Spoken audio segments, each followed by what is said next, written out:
اللہ تعالیٰ نے رمضان میں زوجہ کے قریب جانے سے صحابہ کو منع کیا تھا. بڑا دلچسپ واقعہ ہے.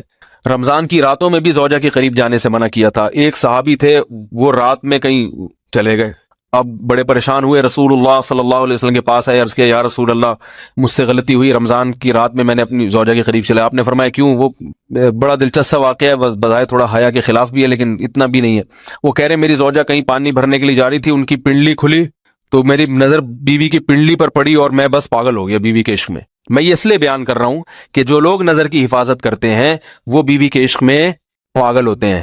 جو دن رات انٹرنیٹ پر پنڈلیاں دیکھتے رہتے ہیں انہیں بیوی کی پنڈلی بھی کیا شکل بھی اچھی نہیں لگتی ان کو. بد نظری کا یہ عذاب ہے، وبال ہے کہ جو اللہ نے گھر میں آپ کے لیے بٹھائی ہے وہ آپ کو اچھی نہیں لگے گی. تو نظر کی حفاظت کیا کرو، اس سے آپ کو اپنی بیوی سے عشق ہوگا، محبت ہوگی. بات آ رہی ہے سمجھ میں؟ تو اب دیکھو کیسا روزے کی حالت ہے. رمضان میں پابندی ہے، اسلام میں حکم تھا جو رمضان میں بیوی سے ہم بھی طریقہ کا 60 روزے لگاتار رکھنے پڑیں گے. کتنا بڑا جرم، لیکن صحابی سے برداشت نہیں ہوا. صرف زوجہ کے پاؤں پہ نظر پڑی ہے تو وہ کیسے بیوی سے محبت کرتے ہوں گے، اور وہ بیوی کے بغیر رہ سکتے ہوں گے. اور آج لوگوں کے فون آتے ہیں، ہماری بیگم جس میکے جاتی ہے اتنی خوشی ہے، ایسا اچھا سا فیل ہوتا ہے، ایسا عجیب سا محسوس ہو رہا ہوتا ہے جیسے آزاد ہو گئے.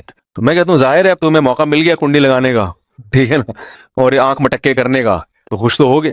تو یہ بھی ایک عذاب ہے جو لبرل لوگ نے جس عذاب میں ڈالا ہوا ہے نا، اس میں عورت کے حقوق نہیں ہے. عورت کے حقوق نظر کی حفاظت میں اور عورت کے پردہ کرنے میں ہے. جب مرد باہر نکلے گا سب پردے میں ہوں گی تو آئے گا کس کے پاس؟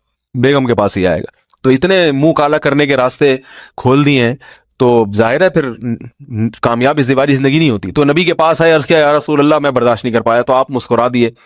تو وہ نبی کے پاس گئے، یا رسول اللہ ایسے ہوا، مجھ سے غلطی ہو گئی. تو آپ نے فرمایا کیوں؟ فرمایا ایسا ہو گیا تھا. تو آپ صلی اللہ علیہ وسلم نے فرمایا 60 روزے رکھو لگاتار. انہوں نے فرمایا ایک کی طاقت نہیں ہے، اس میں یہ ہو گیا 60 کیسے رکھوں گا، نہیں ہے طاقت 60 کی. آپ نے فرمایا ٹھیک ہے پھر 60 غریبوں کو 2 ٹائم کا کھانا کھلاؤ. فرمایا اس کی بھی طاقت بولو بھائی نہیں ہے. اتنے میں ایک صحابی لائے کوئی چیز صدقہ کرنے کے لیے. تو آپ نے فرمایا چلو اصل حکم تو یہی ہے کہ 60 روزے یا پھر 60 غریبوں کا کھانا، وہ نہیں تو چلو فی الحال ان کو تنبیہ کے لیے کچھ ان سے صدقہ کروا لیتا ہوں.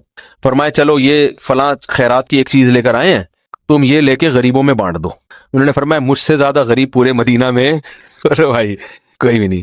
آپ صلی اللہ علیہ وسلم مسکرانے لگے، فرمایا جاؤ کھاؤ اور بچوں کو کھلاؤ. اور بھائی غلطی بھی ہوئی اور گھر میں راشن بھی آ گیا. تو اس کے بعد قرآن کی آیت نازل ہوئی کہ احل لکم لیلۃ الصیام الرفث الی نسائکم ہن لباس لکم وانتم لباس لہن علم اللہ انکم کنتم تختانون انفسکم فتاب علیکم وعفی عنکم فالآن باشروہن وابتغوا ما کتب اللہ لکم. فرمایا اللہ کو پتہ ہے کہ تم اس حکم پر عمل نہیں کر سکتے، لہٰذا رمضان کی راتوں میں تمہیں اپنی بیوی کے پاس جانے کی اجازت ہے، لہذا ان کے پاس جایا کرو اور اس اولاد کو تلاش کرو جو اللہ نے تمہارے مقدر میں لکھ دی ہے. قرآن جہاں بھی بیوی سے ریلیشن قائم کرنے کی بات کرتا ہے اولاد کا ذکر لازمی کرتا ہے، یعنی تلاش کرو اس اولاد کو جو اللہ نے تمہارے لیے لکھ دی ہے. ما کتب اللہ لکم، ما کتب اللہ علیکم نہیں ہے. علا کا مطلب تمہارے خلاف، لکم کا مطلب تمہارے فائدے کے لیے. لام عربی میں نفع کے لیے آتا ہے، علا عربی میں ضرر اور نقصان کے لیے آتا ہے.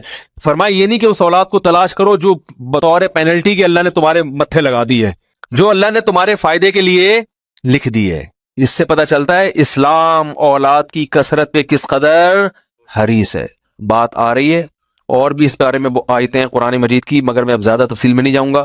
کچھ آیتیں رہ گئی ہیں، کچھ احادیث رہ گئی ہیں، تو وہ انشاءاللہ پھر اگلے